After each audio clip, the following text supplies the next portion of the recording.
Hello and welcome to 20Somethings TV. I am joined by Stevie, Amelia, Jamie, and Anthony, and Matt. We've got some very interesting, kind of difficult topics today, but we've also got an amazing video, and we want to make sure that we leave you all off on a great note for the last episode of 20Somethings this semester. First up, we're talking a little bit about unfortunately, another issue of gun violence here in the U.S. In Oxford, Michigan, there was another school shooting. I just want to preface this topic with a trigger warning because we will show some content that discusses topics of gun violence and school shootings.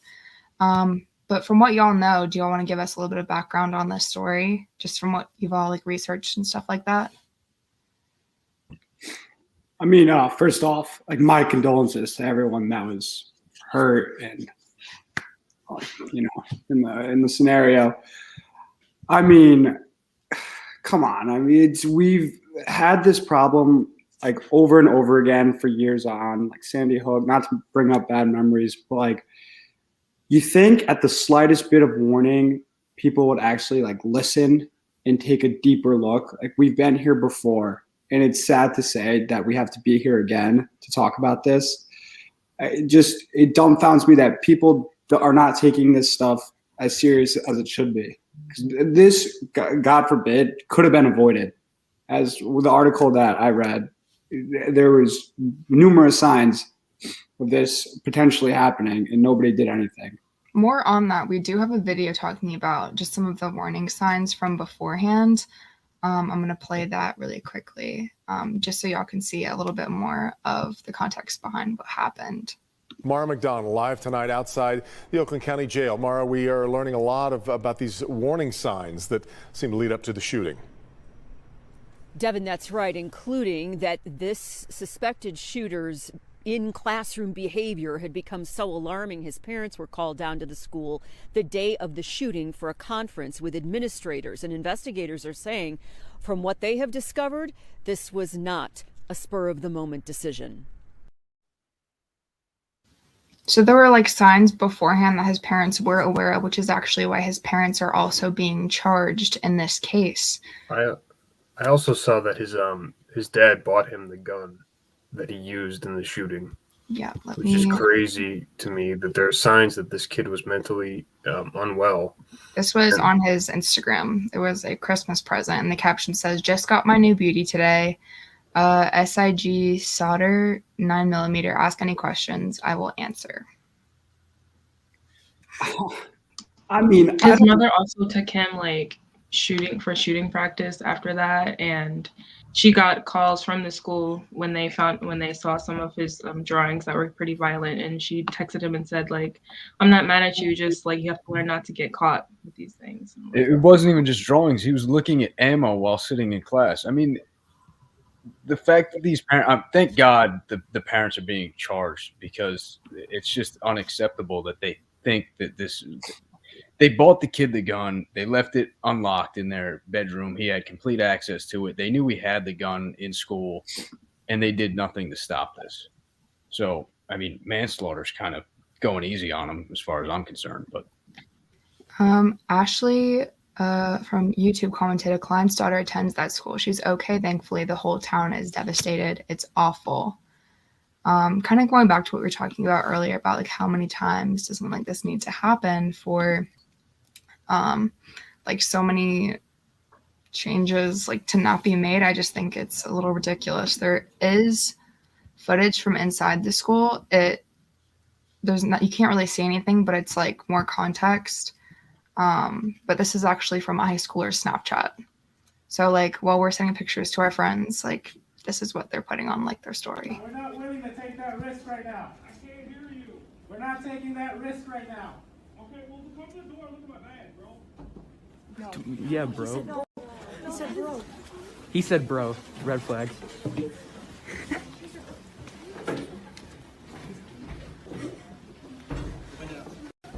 Go.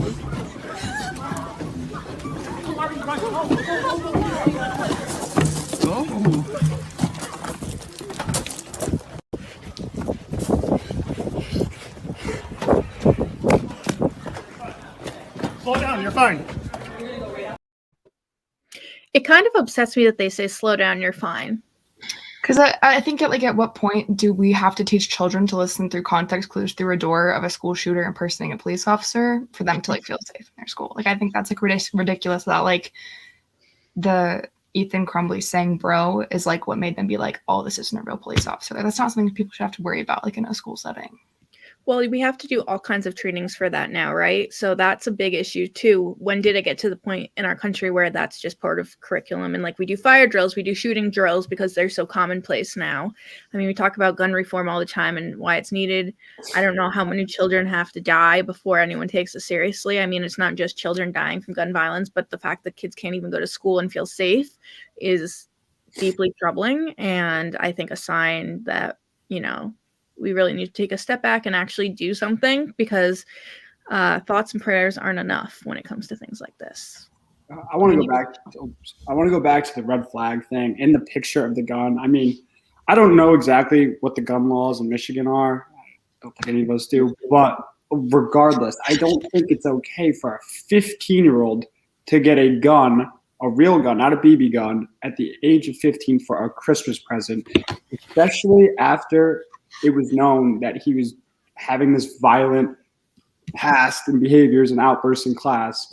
It makes me not to beat a dead horse here, but it makes me want to question the school, in the authority of the school.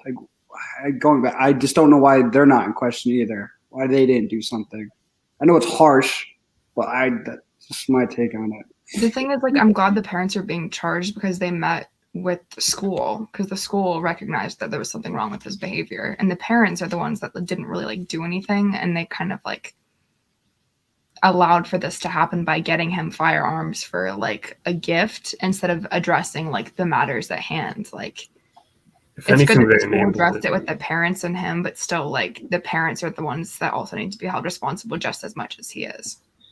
Couldn't the school suspend him? If there was enough lead up that he was doing violent behavior. Well, that morning of the shooting, his parents were brought into the school to have a meeting with the teacher about his drawing, and they never checked his backpack, even though during that meeting he had the gun in his backpack. And the teacher said, we would advise you to have to take him out of school for 48 hours, and they refused, and he went back to class that same day. So why were they allowed to refuse? That's what blows my mind. Yeah. Why were they allowed to refuse, and why couldn't the school have him removed if there was an accident? Yeah, or at least they have the property. Yeah. I think there's also a mental health crisis here because there were signs and it the school seemed to take it somewhat seriously, but the fact that there was no there's a large plane going over my house. Sorry if you can hear that. But the fact that nothing was done. Yeah, you don't just wait one day in this kind of state of mind. Were also fugitives for a few days before they were caught. They were from Oxford, but they wound up in Detroit in a warehouse, and their lawyers actually said that they were going to turn themselves in on Saturday, but they were caught. It's the law doesn't wait for you to turn yourself in. If you're in question from the police, that's why another reason that they, I don't know, it's just someone said in an interview, if you don't have anything to hide, then why are you running? Detroit is a long ways away from where they were at the beginning, so they were on the run. I don't believe that for a second. They're cowards, and they were absolutely running. Yeah. The fact that the most they did when they found out that the shooting had started was text their son and say, "Ethan, don't do it," is disgusting. They should have been in the car on the way to go and pick him up. Sorry, I was caught myself from swearing there. Yeah, this is just, it's ridiculous. They didn't do enough, and they were saving themselves, and it's really just pathetic. I know this is a very dark and gloomy topic, but I just wanted to point out a little if you can, a bright side of this. It's just for me, it's awesome to see Michigan and Oxford as a whole community coming together and being together at a time of need. I know the Michigan football team just had a huge win over Ohio State and dedicated it to them. I know it's not big and doesn't match up with anything, but it's something, and it's good to see people just getting together and being okay. And I know the Detroit Lions did the same thing on Sunday when they got their first win. So just Trying to think find it's a little bright side. it's very unfortunate that like more lives are being lost in order for like it to be brought up again. And so I don't know what else needs to happen for any kind of gun reform, any kind of like, because we've seen it time and time again, unfortunately. And there's a lot of people saying they're, you know, pro-life. Moving into our next topic on Roe v. Wade and abortion and how that might be overturned. If you're pro-life, why is there no gun reform? So going on to that a little bit, we're talking about how with kind of a bit of an imbalanced Supreme Court, there is talk right now of certain elements of Roe v. Wade being overturned. Just a little bit more context for those of y'all who haven't heard about this.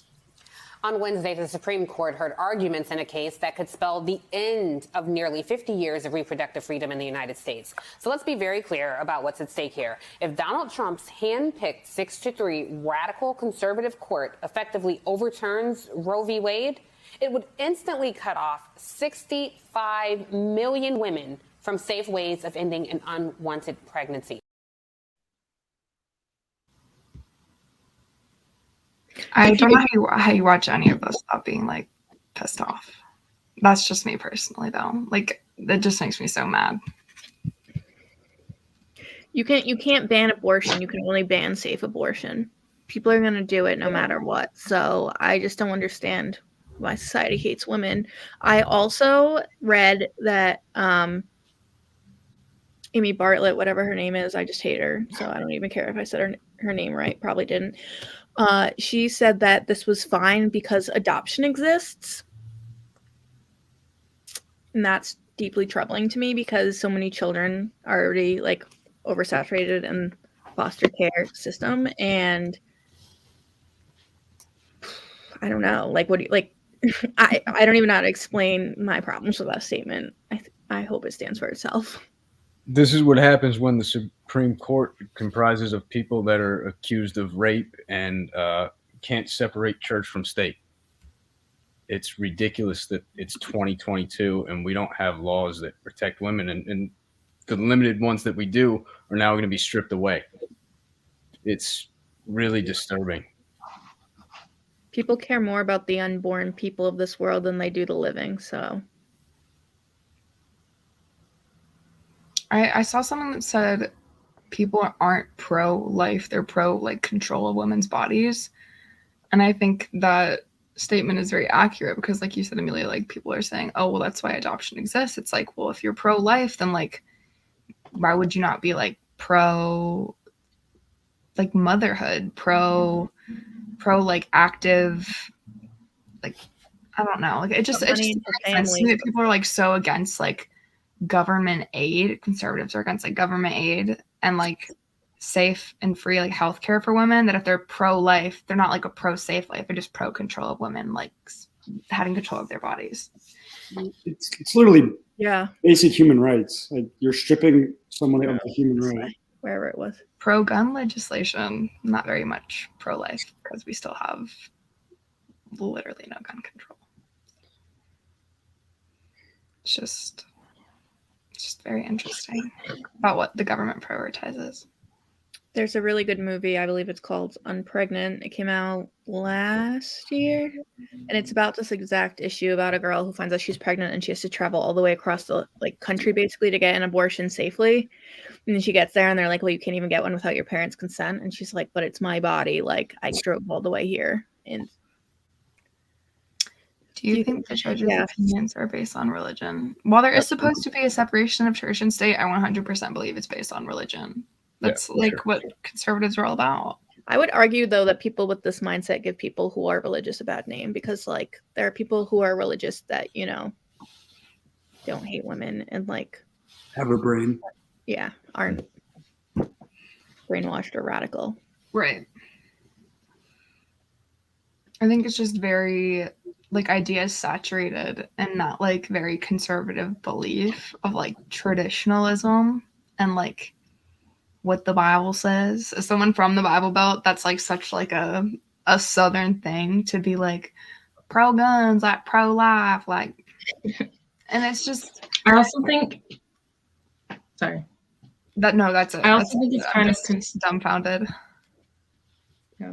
I think it's kind of concerning that they're like even thinking about overturning like Roe v. Wade, because like if you start here, where else could you decide to overturn? It's in the Constitution, so you can't just years later decide, you know what, let's change this. So it's kind of Or if we're scary. gonna overturn this, like maybe we should overturn the right to bear arms. Crazy concept. But do we really need that anymore? We are not breaking away from any massive body right now. So why do we need that? Do we need that? I think not. I think our priorities, like, not to derail the train here, but like I think our priorities as a country are just, deeply All over the place. Yeah. Not only are our priorities like as a country, even on a smaller scale, there is some more local news pertaining to the state of Rhode Island and kind of our priorities as far as legislature goes. The homeless population in Rhode Island has gone up severely since January, and people are protesting because these numbers have like gone up so greatly, and people are still homeless even now as the weather is getting colder, temperatures are dropping. Here is a picture from the protest outside of the State House. People are putting up tents outside to kind of like draw a little bit of awareness to this issue. Like they said, no one should freeze to death, and that's almost the reality of it now. What do y'all think about this? So my friend and her family run the Buy Nothing coat drive that we do the day after Thanksgiving every year in Rhode Island, and basically it's self-explanatory, but it's a coat drive for anyone who needs a coat. You don't have to be homeless, but there's a lot of people who can't afford to stay warm this winter, and this is an epidemic. I can't even tell you how many coats we went through. I read something that there's like 1,000 people waiting on a shelter wait list, which is just ridiculous.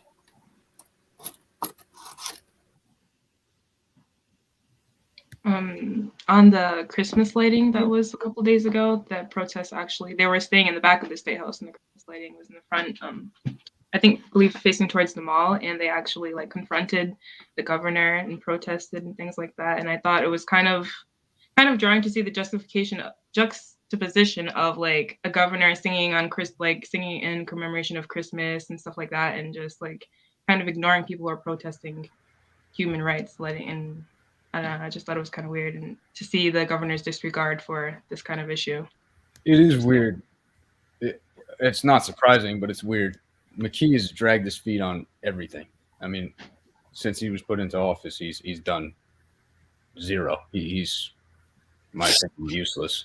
I think the craziest part about this is the state's set to receive $1 billion in federal funding, and that could solve this issue, but they're not putting any of the money towards it. Why? Like, what else could you be prioritizing? Like, and there's obviously a lot of issues, but having your homelessness population like nearly double in the past year is like cause for concern. Like, I was reading something that said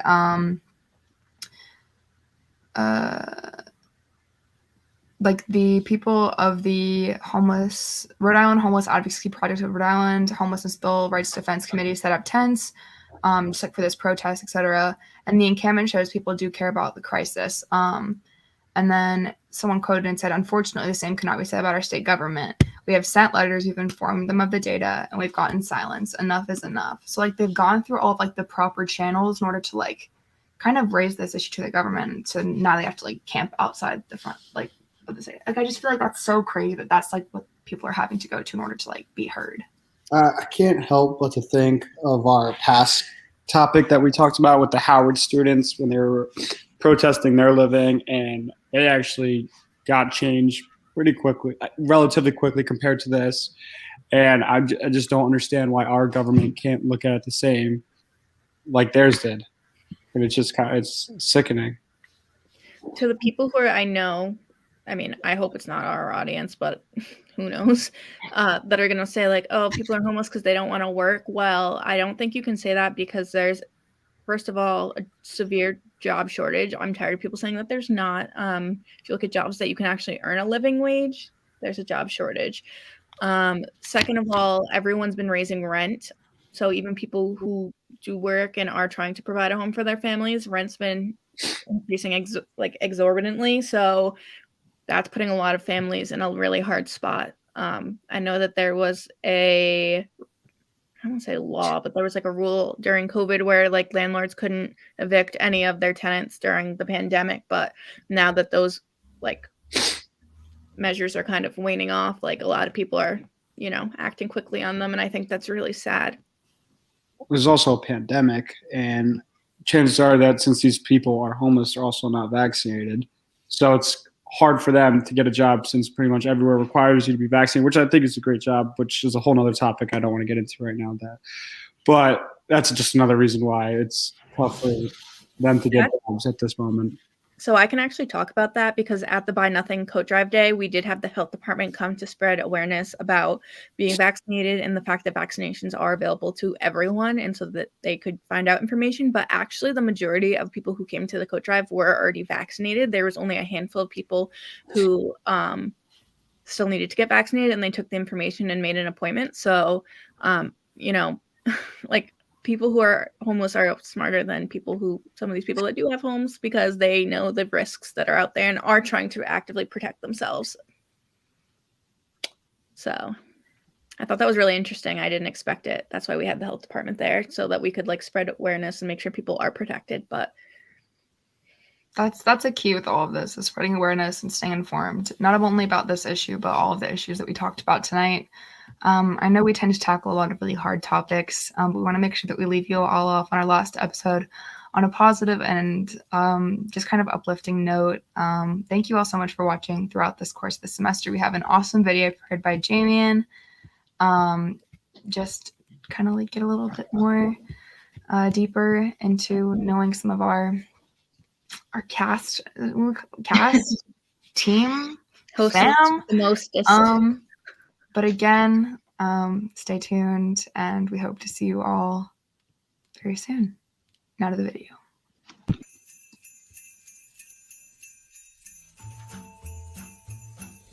Welcome to Building Gingerbread Houses with Jamian and Sean. So we're in a very festive spirit and we feel like doing some gingerbread houses. I'm gonna do the Hershey's and Sean's gonna do the gingerbread cottage kit. And these are the ingredients we're gonna use. Along with the stuff that already comes in the kit. So let's get started. One thing that I find annoying when I'm building gingerbread houses is how they never stay together when you use the frosting. So we don't use frosting. Instead, we use a hot glue gun because we don't actually eat the gingerbread houses, so we use a hot glue gun to keep it intact. So we're gonna wait for the hot glue gun to heat up and we're gonna assemble our gingerbread houses, and after that, we'll show you how we decorate. Right? Yeah.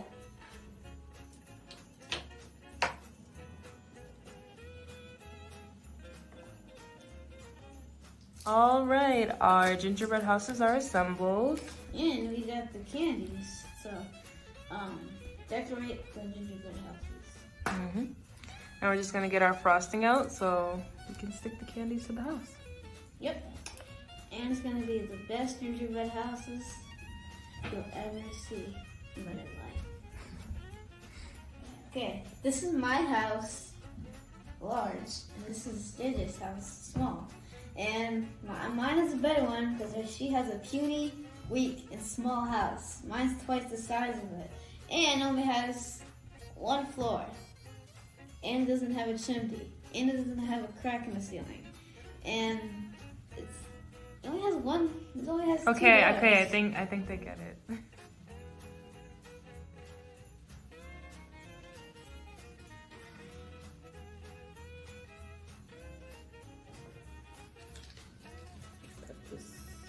So what we're gonna put on the windows beside the frosting? The candy. After two. The candy? Okay. Okay. Hey, I'm a kid, so what do you expect? All right, so put some decorations on it. Put some more frosting in. You put it over there. What? Okay, but I have a hole in my ceiling. What am I supposed to do about that? Figure it out. What? Oh.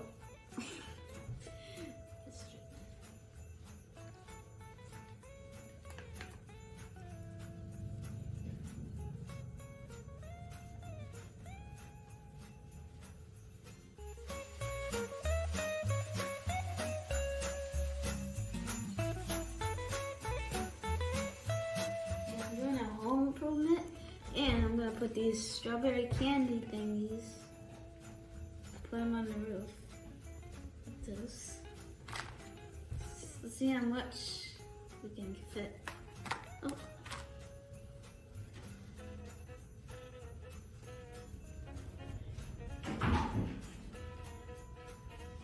Okay, I had to squeeze that in the chimney a little bit there. Hope that doesn't get burned by the fire. What? Crap. I'm gonna finish decorating with these kisses and jelly bean candy. So we'll be right back in about a few minutes. All right, while Sean's doing the finishing touches on his house, I'm gonna take a tour of my house. All right, here's my house. We got some shrubs. Got a little pathway, a step to get up to the door. The door has a nice little reef. And we got some lights on our roof. And some kisses. Can you turn my house? It's gonna break. Yeah, Sean's having some difficulties. It's definitely not up to code. It's definitely because of you. He probably won't be able to sell this house because the inspectors will definitely have a heyday. But it's beautiful. That's all that matters. That's all that matters. Okay, here's my house. And a lot of decorations, and I'll show you some features. First things first, we have the strawberry candy covering the hole in the roof for any leaks, or covering from rain. We have some gumballs on my ceiling, and on this side, we have some candy wheels. And for the decorations for the side, normally houses will have those like those ice, like spicy things. Oh yeah. Yeah, ice picks, I think. Ice picks, yeah. Instead, I have candy for that. Gumballs and strawberry candy. Still Gorgeous. Still finishing it. Because I didn't even do this side yet, so I'm still finishing it, and it's gonna look better when I do finish it. All right, don't mind the mess, but this is our finished products of our houses. We had fun, right? Super colorful. Yeah. Did you have fun? Yeah, I had very, very, very. I just had so much fun. That's it. You just had so much fun. That's why. Yours looks like so wintry. It looks like snow. Yeah, I like yours too. It's nice and colorful. I even have a statue. Pretty unique. It got wheels. It's a trailer too. And but after Christmas, we're gonna smash these. Are we? Yeah, we are. Okay. We'll smash these after Christmas. The day after Christmas, okay? Okay. If I come over. All right, that wraps up this video. I hope you guys enjoyed. I hope you guys have fun over this holiday season. Happy holidays. You have anything to say? This is gonna be our last. You're gonna see our faces for the rest of your. Okay, bye. Ah! That's so cute. I'm obsessed. That's the best I love way. that so much. We could have ended the show for the semester. Thank you so much, Jamie. That was incredible. Do you have anything to add about that wonderful segment? Oh, she got so excited she disconnected. I think her computer died. Yep. Yeah, she just texted her computer died. All right, that's too bad. But great segment. Great semester, That's everybody. right. That is the last we'd see her Happy holidays, face. everybody. See y'all next time. Bye. Happy season end.